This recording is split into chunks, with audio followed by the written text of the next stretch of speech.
Muito boa noite, amigos. Estamos felizes por estarmos aqui mais uma vez, mais uma quinta-feira. Primeiramente, vamos agradecer a espiritualidade que esteve preparando esse ambiente para nós, para que possamos ter mais uns minutos de aprendizado em nossa doutrina. E agradecer também a oportunidade de estarmos aqui. Muito obrigado, amigos. Vamos fazer a prece inicial?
Muito bem, hoje nossa casa está tendo o prazer de receber por mais uma vez a nossa amiga e companheira Mariana Trevisanuto, que estará trazendo mais um pouquinho de aprendizado para nós. Sua palestra com o tema Reencontros com Jesus. Boa noite, Mariana. Boa noite.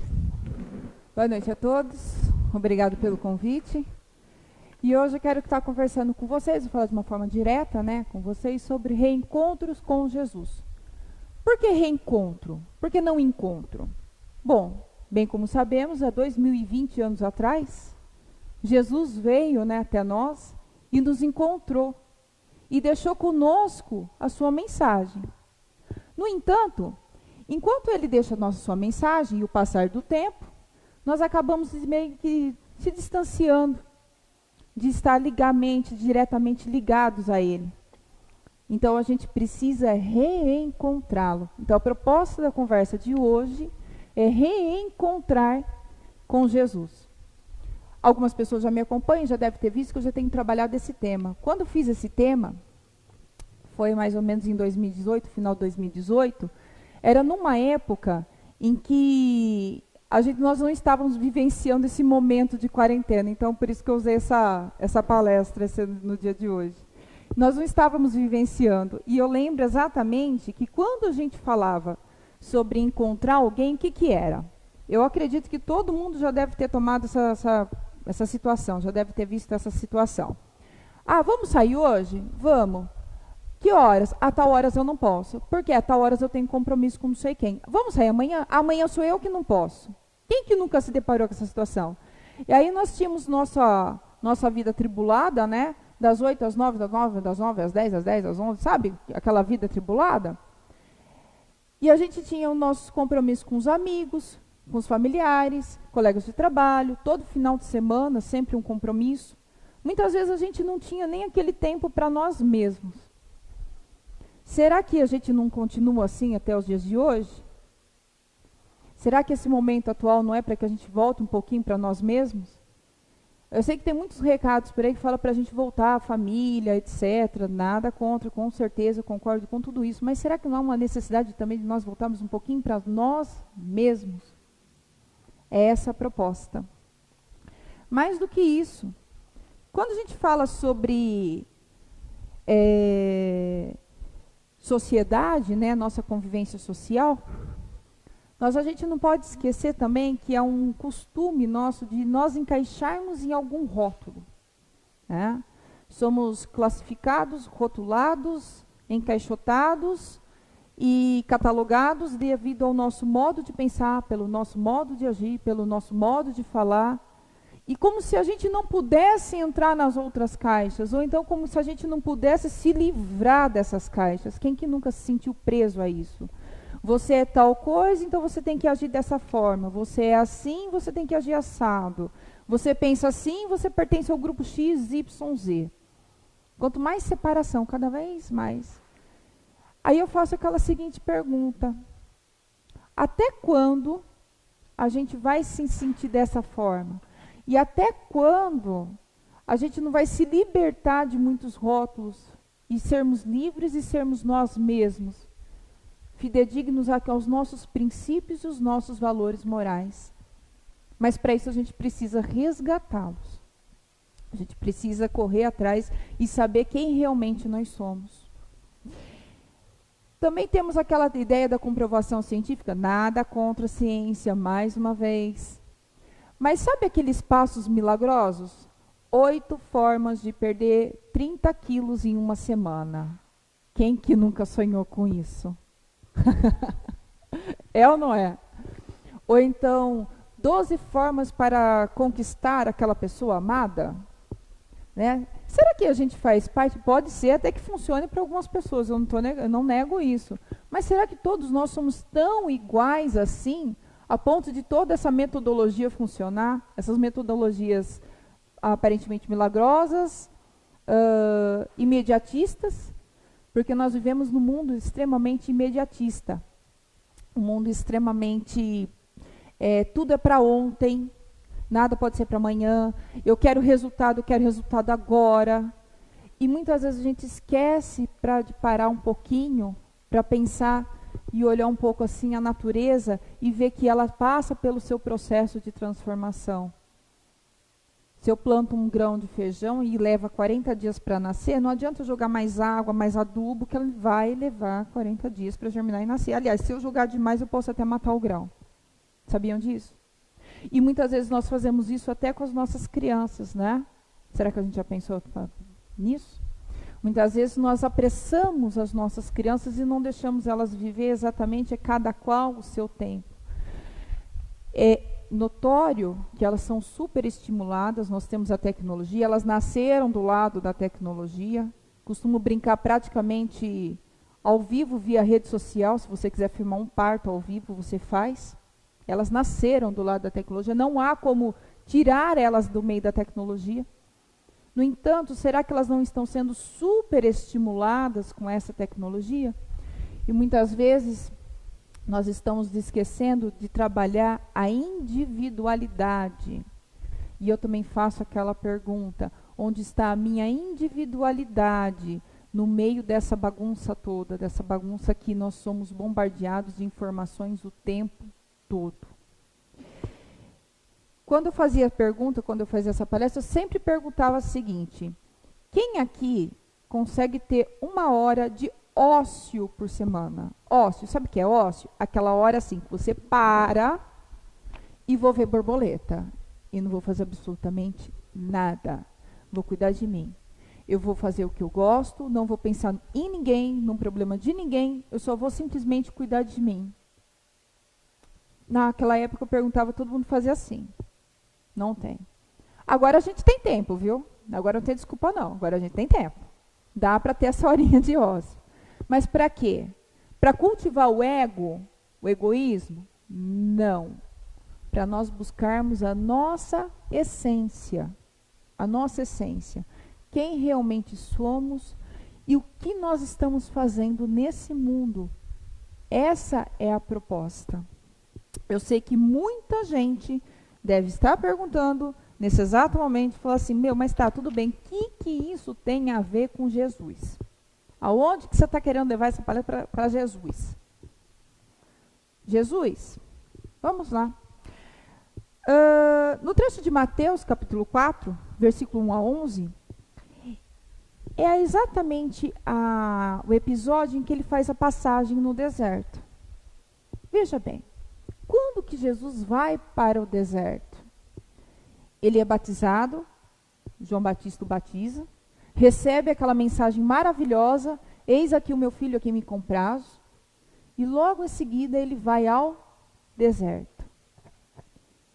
Vai meditar no deserto, no silêncio do deserto. E lá ele permanece por 40 dias, antes de dar início ao seu maravilhoso trabalho conosco. Já pararam para pensar? Ele para e medita. E ali ocorre as famosas 3 tentações que acontecem no deserto. A primeira, né, é quando o demônio chega e atenta. Depois eu vou dar uma parte em cima desse demônio, da palavra, mas demônio é a palavra que é mais utilizada, ou diabo, não importa. Ele fala o seguinte: se tu és filho de Deus, manda essas pedras se tornarem pães. Por que ele manda isso? Porque ele sente fome. Jesus tinha conhecimento do seu poder, da sua capacidade. E aí o que ele responde? Não só de pão viverá o homem. O que ele quer dizer? Essa aqui é uma tentação exata para o trabalho do egoísmo. Ele sabia o poder que ele tinha, mas ele sabia que ele não deveria usar o poder, a mediunidade, né, que ele tinha para benefício próprio. Essa é a tentação. A segunda tentação: se o demônio leva ele até a cidade santa, ao alto do pináculo, uma torre maior que tem, né, ele mostra toda Jerusalém. E ele fala o seguinte: se tu és filho de Deus, lança-te daqui para baixo, porque está escrito que os seus anjos dará ordem a teu respeito e tomar-te-ão nas tuas mãos, para que nunca tropeces em alguma pedra. Eu acho interessante que o demônio aqui, ele conhece os salmos, porque ele cita Salmo 90, versículo 11. O demônio, ele é inteligente, ele sabe citar inclusive o salmo. E Jesus responde: também está escrito, não tentarás o Senhor teu Deus. Ou seja, é um convite aqui para que ele não se envaideça. É uma alusão à tentação da vaidade, a resistência de 3 males da nossa humanidade: egoísmo, a vaidade e, quando o diabo transporta ao alto do monte, ele fala o seguinte: tudo isso te darei se prostrado me adorares. O diabo diz a Jesus. Então, Jesus diz: vai-te, Satanás, porque está escrito, ao Senhor teu Deus adorarás e a só ele servirás. Então o diabo deixou e chegaram os anjos e serviram. Aqui já seria o orgulho. Veja bem, agora vamos pensar. Bem, o que é esse diabo? O que é essa representação, essa figura diabo? Dentro da mitologia judaico-cristã, nós temos aquela visão do diabo, aquele ser do vermelhinho, do chifrinho, do tridente, etc. Mas quando nós vamos buscar a origem da palavra diabo, ela vem da origem grega chamada diabolé. Ela é um adjetivo. É um adjetivo, como a linguagem aramaica era muito pobre, então uma palavra ela tinha vários significados. E esse é um dos adjetivos dessa palavra diabolé, que representa desavença, inimizade, acusação, calúnia. Entende? Então, diabo é um adjetivo. Adjetivo é o que dá qualidade a um substantivo. Ou seja, a figura diabo aqui são ideias opostas que apresentam as nossas mentes nos momentos de dificuldade. Mas até Jesus, ele mostra para nós que todos nós estamos sujeitos a termos esse tipo de pensamento.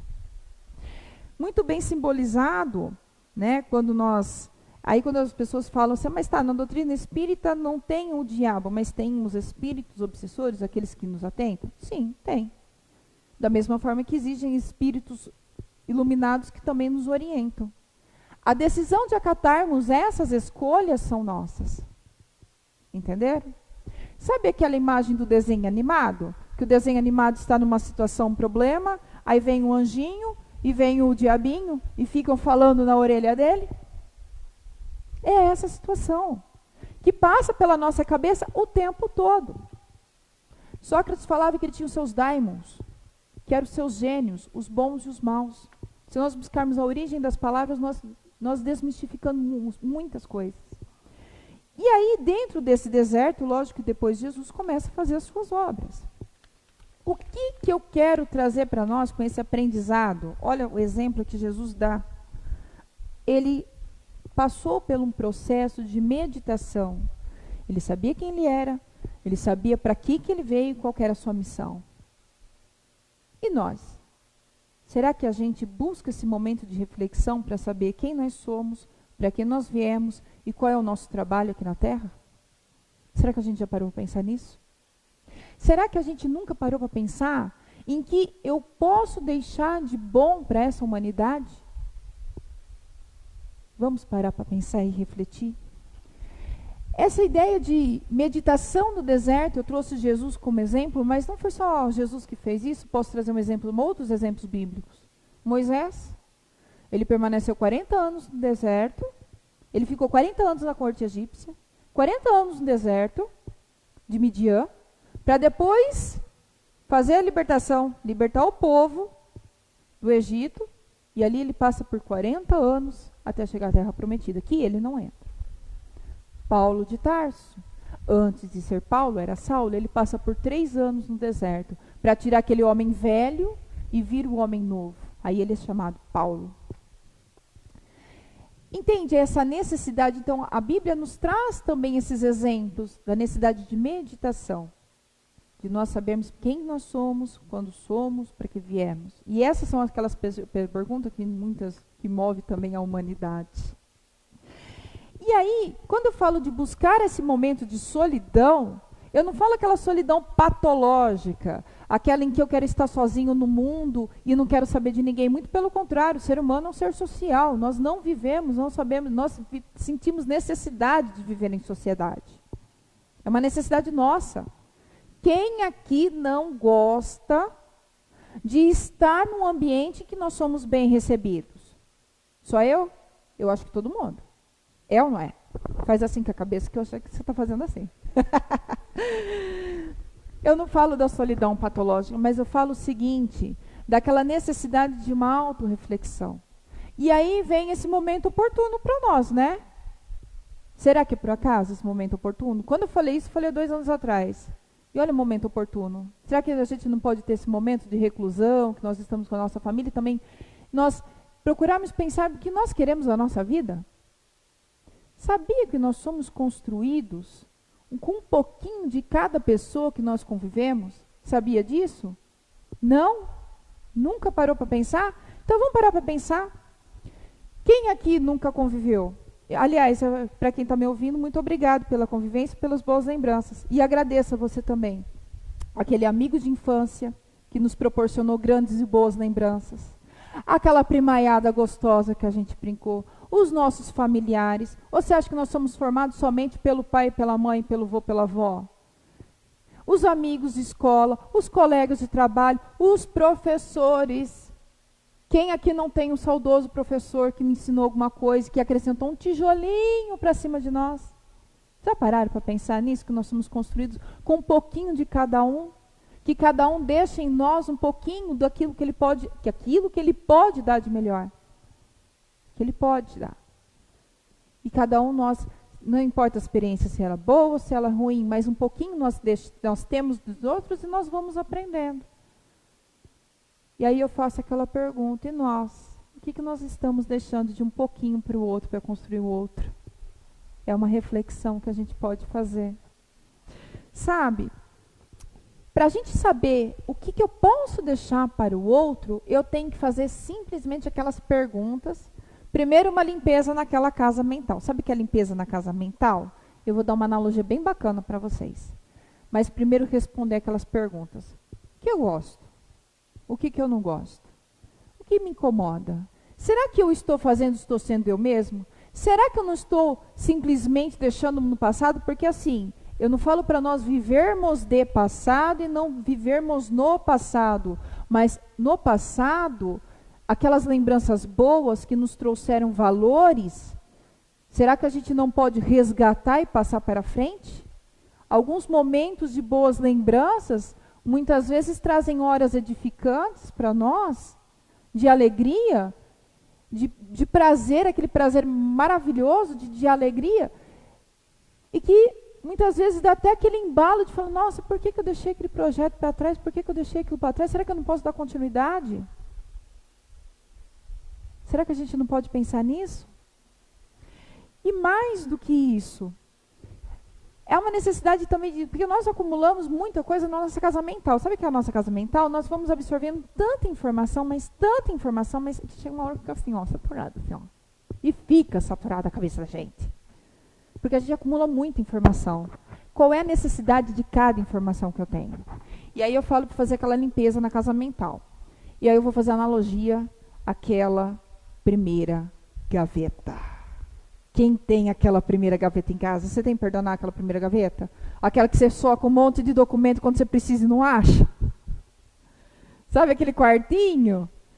Quebrou o computador, guarda no quartinho porque eu não sei o que vai dar. E fica lá fazendo aniversário aquele computador no quartinho. Ah, minhas traias de pesca que um dia eu vou pegar. E larga lá o computador nas traias de pesca. E larga lá no quartinho. A cadeirinha de praia que você foi uma vez na vida, está na morte e nunca mais usou.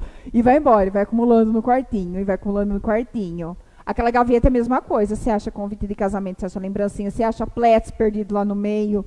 Até bala, né? Você acha que ela cata aquela bala, assim, sabe? Quem nunca viu? Cartão. Ah, o fulano lá que te mandou cartão lá em 1900 e bolinha. Tá lá o cartão lá de 1980, lá tá 30 anos, o cara tá fazendo aniversário, mas tá lá o cartão. Aquela primeira gaveta. Quem já fez limpeza naquela primeira gaveta? Sabe? Você passa o dia inteiro olhando papel por papel para ver se não é importante, você joga mais da metade da gaveta fora. E você deixa só o que é essencial. Aí você acha aquele documento que você não achava aquele dia. Mas você perdeu o prazo. É sempre assim, sempre funciona. Isso aí todo mundo tem a primeira gaveta do escritório, primeira gaveta do escritório, a primeira gaveta do banheiro, que tem um monte de remédio perdido lá, que está vencido, que ninguém olha. Aquela primeira gaveta do criado mudo, que você também vai jogando um monte de papel. Todo mundo tem. E aí eu falo, a nossa casa mental, muitas vezes, é essa primeira gaveta. Porque a gente vai acumulando coisa, informação. Eu gosto. E muitas vezes, coisas que a gente nem é nosso, que nem nos pertencem. Então, a proposta aqui, nós tem uma necessidade de fazer uma limpeza nessa casa mental nossa. Arrumar a bagunça. Sabe por quê? Depois eu explico isso aqui. Sabe por quê? Porque é o seguinte, porque lá no fundo daquela gaveta, lá no fundo daquela casa mental nossa, está a nossa essência, está o nosso eu, está aquele sonho de criança. Sabe aquele sonho de criança? Que muitas vezes a gente pode até realizar nos dias de hoje. A gente está lá guardadinho. E a gente vai acumulando aquele monte de coisa. Muitas vezes, assim como num quartinho de bagunça, a gente não consegue fazer a limpeza sozinha. Na casa mental também. Muitas vezes a gente não consegue fazer essa limpeza sozinho. Muitas vezes nós precisamos de ajuda. No caso da bagunça, nós chamamos alguém, um parente, um amigo. No caso da casa mental, nós temos tratamentos, tem apoio psicológico, nós precisamos de auxílio de profissionais para fazer essa limpeza. Então, se a gente não consegue, nós devemos procurar ajuda. Sim, não há por que se preocupar com isso.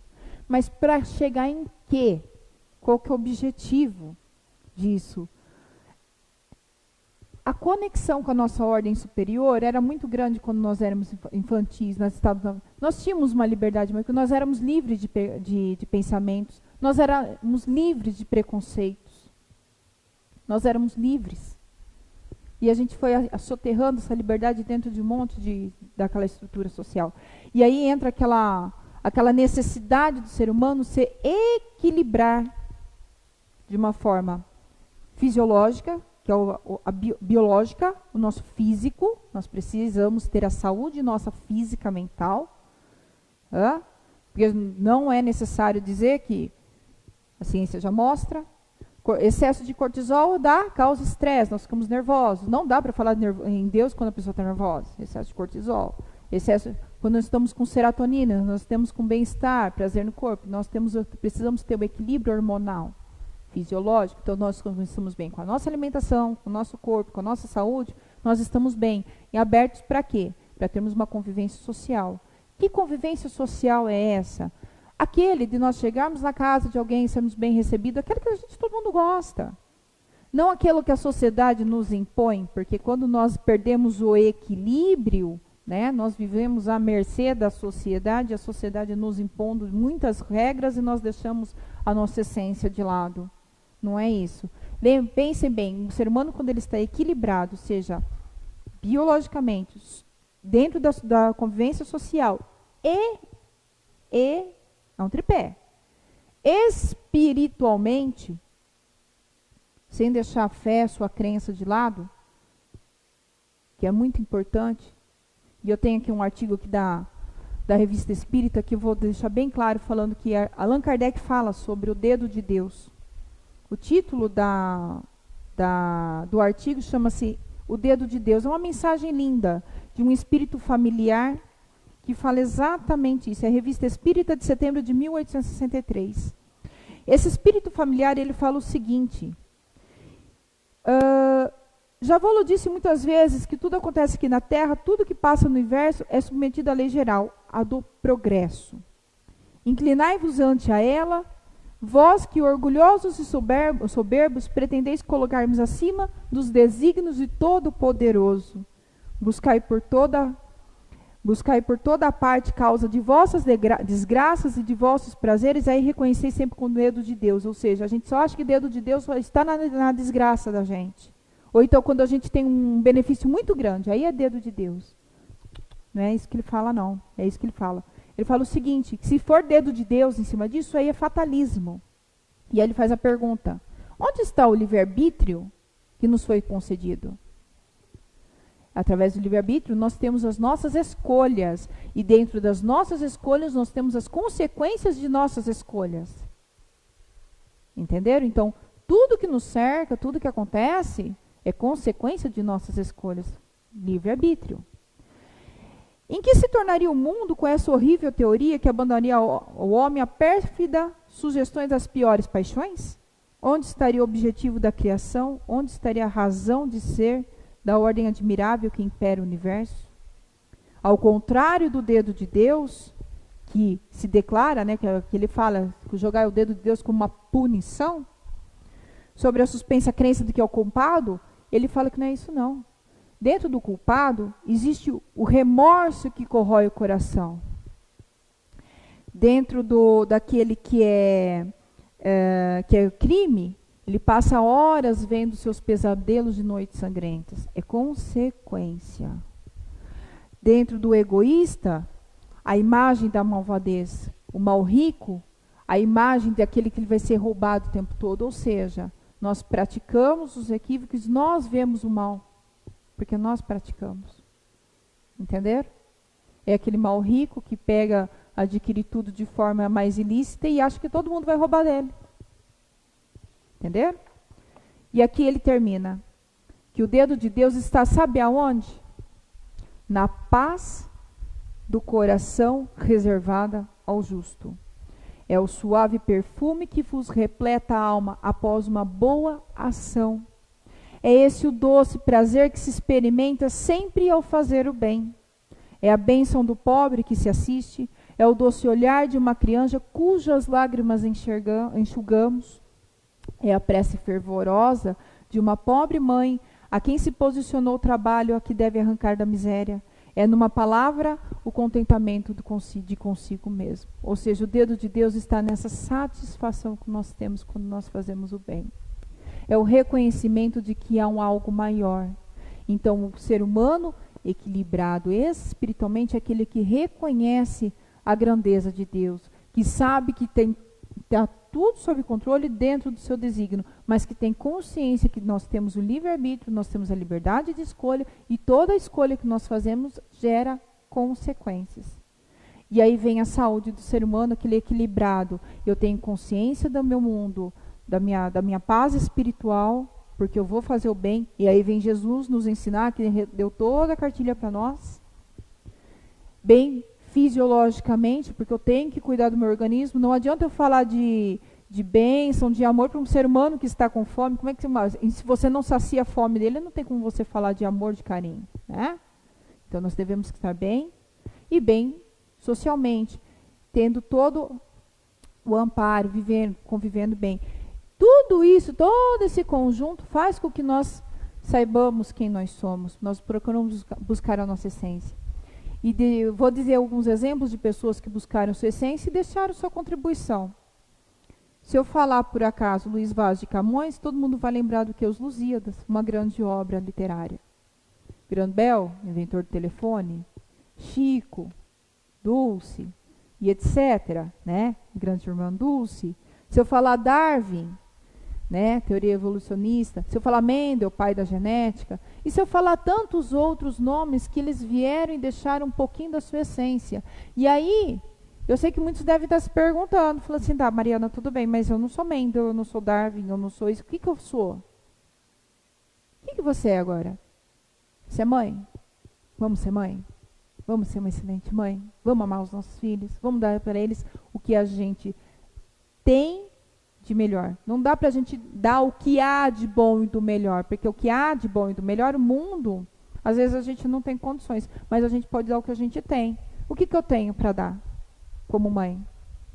Eu tenho valor, tenho princípio, eu tenho amor, eu tenho carinho, eu tenho boas lembranças. O que eu tenho de bom e do melhor para dar para meus filhos? Eu sou mãe, então vou ser mãe. Sou professor? O que eu posso fazer de melhor para os meus alunos?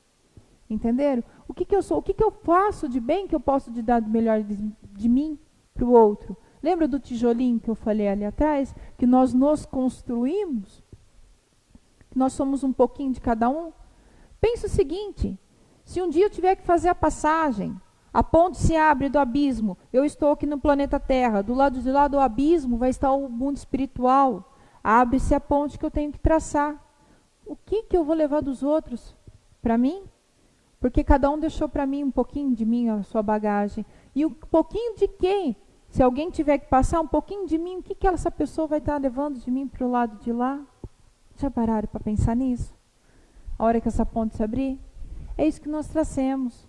É isso que nós podemos colaborar. É para isso que nós viemos ao mundo. Muitas vezes a gente acha que tem que abraçar o mundo inteiro, fazer. Não, é um pouquinho do que nós podemos dar ao outro. Com amor, com carinho, com ternura. Sabe? E aí, em que mais eu posso me dedicar? Trabalho voluntário? Eu faço um trabalho voluntário? Então qual é a causa que eu abraço? O fato de abraçar uma causa não significa que você despreza as outras causas. E aí vem a lei do respeito. E simplesmente porque se eu tiver que abraçar todas as causas que existem no mundo, a gente não dá conta. Então, sempre há aqueles que têm afinidade com uma causa, outros com outra, um é com os animais, outro com os idosos, outro com as crianças, outros com os refugiados, etc, etc, etc. Sempre haverá trabalhadores em todas as áreas que se afinizam. Nenhum é melhor que ninguém, mas todos estão sendo úteis. Porque é isso que a espiritualidade nos ensina, quando nos recolhe. Eles são toda uma equipe organizada, não é um mais importante que ninguém, porque eles têm a ideia de um todo. É assim que o plano espiritual trabalha. É assim que as reuniões nos ensinam, sem julgamento. Recolhe aquele necessitado sem julgamento. Assim como Jesus fez com a mulher adúltera. Aquele episódio em que levam a mulher adúltera e, de acordo com a lei de Moisés, ela deveria ser apedrejada. E aí, eles chegam a Jesus e falam, né? A lei determina o que você diz. Ele diz: quem não tem pecado, que atire a primeira pedra. Os mais velhos vão saindo primeiro aos mais novos. E ele pergunta à mulher: onde estão aqueles que te condenam? Foram embora. Se eles não te condenar, eu também não te condeno. Vai em paz, mas deixa a orientação. E não peques mais, não cometa o erro. Esse é o carinho que a espiritualidade nos ensina e que não só dentro da doutrina espírita, mas como em qualquer lugar de âmbito religioso, onde se fala de Deus, é que deve ter esse acolhimento, esse amor, esse carinho com o próximo, sem julgamento, acolher sem julgar. Lembrar, a gente não pode esquecer que nós estamos ainda no planeta de provas e expiações, nós estamos passando por esse momento de regeneração.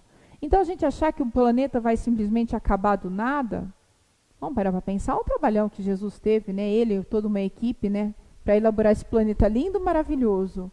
Um ser humano, que nós somos. Luzes. Ah, somos luzes, somos. Todos nós temos uma luz dentro de nós que a gente nunca pode deixar de apagar. Mas para isso, para a gente acender essa luz, a gente vai ter que deixar, abrindo mão de fazer sacrifício, abrir mão de algumas coisas que nos prejudicam, que impede que essa luz brilhe. Nós devemos fazer sacrifício. Assim como esses grandes inventores também abriram mão de sacrifício. Não dá para ter tudo.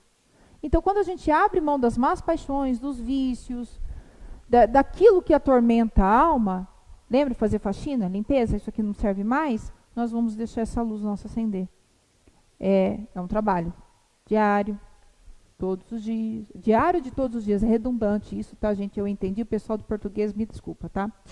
Mas faz parte. Então, é um trabalho que nós devemos fazer, que é devagar, mas todas as vezes que nós buscamos o nosso autoconhecimento, e se eu conheço os meus defeitos, eu vou começar a ser tolerante com o outro. Porque eu também tenho eu sou assim, então eu vou ser mais respeitoso. Sabe aquela história? Como é que eu vou entender a cabeça de uma criança? Não esquecendo que um dia eu fui criança. Posso dar um exemplo bem bobo? Quando eu era criança, quando a gente batia o dedo, acho que todo mundo já escutou essa. Não chora não, antes de casar, Sara. Quem que nunca escutou essa? Acho que todo mundo já escutou, E eu ficava com uma raiva. Falei, caramba, tá doendo.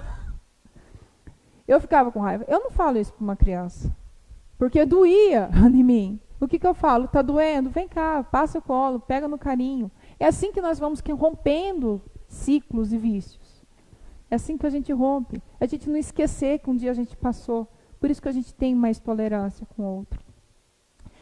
E só para finalizar, né, quando a gente fala sobre sacrifício, lembra do sacrifício maior que Jesus fez por nós? Quando a gente está agora nesse período de quaresma, logo vem, né, a Páscoa, todo mundo vai lembrar a figura do Cristo ali crucificado, né? Lembra que aquele foi o maior sacrifício que ele fez por nós?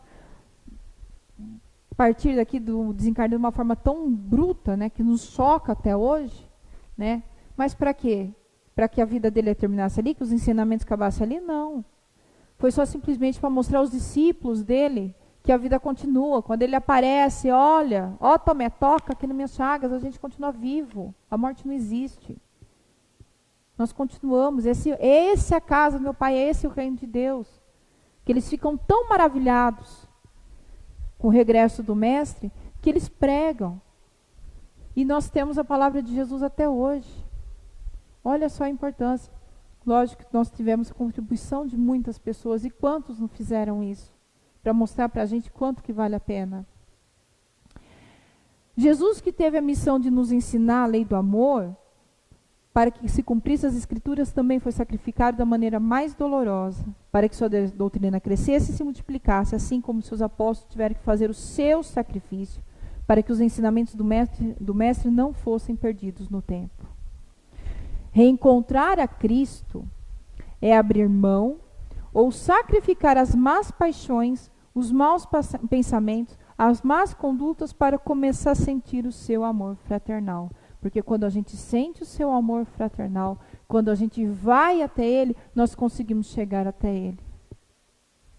Através dos bons pensamentos, dos bons fluidos. Então a gente tem que deixar de lado muitas coisas nossas para poder chegar perto deles. E aí nós vamos reencontrar Jesus. Essa é a mensagem que eu deixo para vocês. Para finalizar, eu deixo uma mensagem que é para a gente não desistir. É uma mensagem para a gente que, apesar de tudo, tudo ficará bem. Seria no lugar de uma oração. A mensagem é Confissões Póstumas de um Otimista. Fala assim: se eu percebi que minha infância passou rápido demais e que eu não aproveitei todas as brincadeiras, está tudo bem. Guardei na lembrança as boas risadas de um momento inocente quando criança. Se a minha adolescência foi conturbada, a minha primeira paixão não foi correspondida e os meus amigos se dispersaram, está tudo bem. Aprendi que essa foi uma fase da minha vida de sentimentos tão intensos de um pré-adolescente. Se minha juventude foi cheia de dificuldades e frustrações, e os estudos e os trabalhos não foram os quais eu sonhei na adolescência, está tudo bem. Fui um jovem adulto com muitos sonhos e comecei a entender um pouco sobre o sentido da vida. Se depois na mocidade conquistei um relacionamento duradouro, ou então fiquei na expectativa, está tudo bem. Lembrei que sempre houve pessoas de valores que passaram por minha vida. Se a maturidade me cobrou por algo melhor, que transformasse o meu jeito de ser perante as dificuldades, está tudo bem. Não esqueci de perceber com um olhar mais calmo dessa fase a beleza de uma vida bem vivida. Se a velhice limitou meu corpo e eu não pude fazer mais o que antes fazia, está tudo bem. Lembrar-me-ei dos momentos em que eu utilizei para ser útil a alguém, embalar o meu filho ou estender a mão ao amigo. E se com o tempo as minhas pernas pararam de andar e os meus braços não puderam se levantar, está tudo bem. Recordarei sempre de como usei as minhas pernas para caminharem o meu destino e os meus braços para abraçarem a pessoa amada. E quando as minhas mãos tremeram e eu não pude mais segurar, está tudo bem. Jamais esquecerei das palavras que escrevi para alguém consolar, ou de quantas vezes a mão eu estendi para as lágrimas enxugar. Quando os meus ouvidos não puderam mais escutar, está tudo bem. Guardei na memória as doces histórias que me emocionaram, as palavras bonitas das pessoas que me cercaram.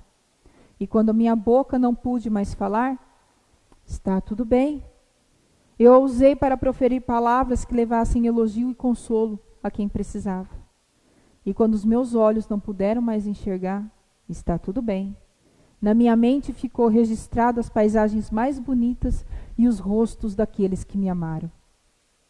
E quando os meus olhos se fecharam para sempre, ficou tudo bem. Carreguei no espírito a consciência de uma vida plena. Entre alegrias e tristezas, entre erros e acertos, a paz de que tudo o que fiz estava dentro do meu alcance. E se depois de toda essa reflexão ver que minha vida foi em vão, está tudo bem. Tenho certeza de que Deus, com seu amor paternal, me concederá uma nova vida para que eu tenha uma nova chance. Que a paz do Mestre Jesus esteja com todos nós. Uma boa noite. Fiquem com Deus.